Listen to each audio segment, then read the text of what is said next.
नमस्कार, मी नागनाथ बाबर आणि आपण पाहता निर्भीड समाचार। चेंबूर येथील व्हिडिओकॉन आणि गडकरी या ठिकाणच्या स्थलांतरित रहिवाशांना कुर्ला आणि कांजूर मार्ग येथे घरे देण्यात यावीत या मागणीकरिता बांद्रा कलानगर येथे जिल्हाधिकारी यांना येथील रहिवाशांनी निवेदन देऊन घरांची मागणी केली।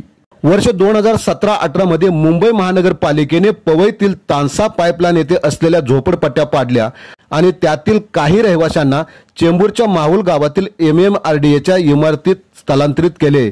तर 2022 मध्ये उर्वरित लोकांना चेंबूर येथील व्हिडिओकॉन आणि गडकरी अतिथी या ठिकाणी असलेल्या इमारतीत हलवण्यात आले। रहिवाशांनी जिल्हाधिकारी यांना दिलेल्या निवेदनानुसार चेंबूर येथील व्हिडिओकॉन आणि गडकरी या ठिकाणी वातावरण प्रदूषित आहे, तसेच या ठिकाणी वातावरणात प्रदूषण असल्यामुळे लोकांना डेंग्यू, दमा, कर्करोग असे आजार होत आहेत। या ठिकाणी आजूबाजूला रासायनिक कंपन्या, गॅस कंपन्या असल्यामुळे वातावरण प्रदूषित आहे।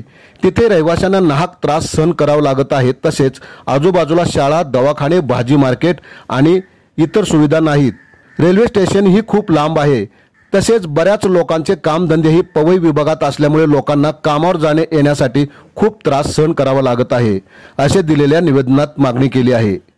या अगोदरही काही महिन्यापूर्वी याविषयी आझाद मैदान येथे आंदोलन करण्यात आले होते, मात्र अद्याप शासनाने कोणताच निर्णय घेतला नाही। म्हणून जिल्हाधिकारी यांना पुन्हा निवेदन देऊन स्थलांतर करण्याची मागणी केली आहे। यावेळी अशोक सगळ, रोहिणी साळवी, शबाना एस आश्मी, नंदा जावळे, नागमणी पाटील, शशी दिघे उपस्थित होते। पहा काय म्हणाले यावेळी आंदोलनकर्ते।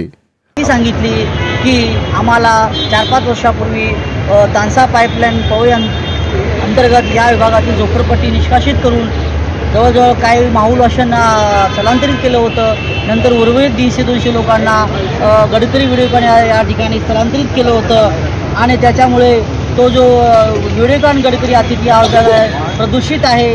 आजूबाजूला रासायनिक कंपनी आहे, गॅस कंपनी आहे, त्यामुळं तिथे वातावरण खूप प्रदूषित आहे। महानगरपालिकेने सुद्धा घोषित केलेलं आहे आणि आमची मागणी आहे की आम्हाला त्या विभागातून स्थलांतरित करून कुर्ला HDL या ठिकाणी किंवा कांजूर मार्ग या ठिकाणी करून देण्यात यावे।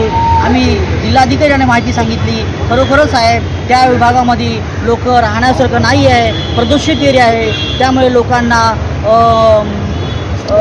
कर्करोग म्हणा, दमा म्हणा, TB म्हणा असे अनेक आजार होत आहेत आणि त्या आजारापासून लोकांना खूप त्रास होतं। लोकांना कामाला जाण्यासाठी खूप लांब आहे आणि त्यांचा व्यवसाय पवई या ठिकाणी असल्यामुळे आम्हाला विनंती आहे की जिल्हाधिकारी साहेबांना विनंती आम्ही केली की साहेब तुम्ही काहीतरी गोरगरिबाला न्याय द्या, गोरगरिबाला न्याय द्या। आणि ते बोलले, आमचे निवेदन स्वीकारले आणि बोलले काहीतरी आपण याच्यावर तोडगा काढू आणि खरोखरच त्यांनी आम्हाला एक चांगलं मदत केली, सहकार्य केलं, आम्हाला आश्वासन दिले की पुढे काहीतरी आपण याच्यावर तोडगा काढू आणि कारवाई करू। आणि या जिल्हा अधिकारी कार्यालयाच्या अंतर्गत खेरवाडी पोलीस स्टेशनचे जे अधिकारी आहेत, पाटील साहेब म्हणा, त्यांचे सहकारी आहेत, आम्हाला त्यांनी अतिशय चांगलं सहकार्य केलं आणि जिल्हाधिकारी यांना भेटलो आम्ही आणि थोड्या वेळापर्यंत भेटून निवेदन दिलं आणि त्यांनी आम्हाला आश्वासन दिलं की तुमचं खरोखरच आम्ही काहीतरी यापुढे मार्ग काढू, तोडगा काढू असं आम्हाला त्यांनी आश्वासन दिलेलं आहे। धन्यवाद। पाहत रहा निर्भीड समाचार।